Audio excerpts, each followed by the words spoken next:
Macron sera au Liban demain. Le chef de l'État doit rencontrer notamment le président et le Premier ministre libanais confrontés à la destruction d'une partie de la capitale. Beyrouth soufflée hier par 2 explosions, au moins 100 morts et des milliers de blessés selon la Croix-Rouge.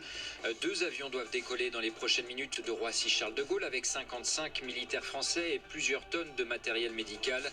Un 3e appareil devrait être affrété prochainement. Les ministres concernés se réunissent cet après-midi pour coordonner cette aide. Sur place, les secouristes s'activent pour retrouver des disparus et les habitants constatent les dégâts. Ils sont estimés à plus de 3 milliards de dollars. 300 000 personnes se retrouvent sans domicile selon le gouverneur. Des explosions qui seraient liées, on le rappelle, selon les autorités, à plus de 2700 tonnes de nitrate d'ammonium stockées sans mesure de précaution. Après une nuit de combat contre les flammes, les pompiers restent mobilisés à Martigues, près de Marseille, pour sécuriser le secteur. Le feu est désormais maîtrisé, les conditions météo s'améliorent. Plus de 1000 hectares de végétation sont partis en fumée ces dernières heures. Des risques d'incendie également en Gironde et dans le Lot-et-Garonne. Les 2 départements repassent en vigilance orange avec des mesures de restriction dans les forêts, alors qu'un nouvel épisode de canicule est annoncé à partir de demain.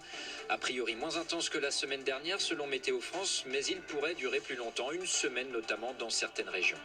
France Info. Et tout est plus clair.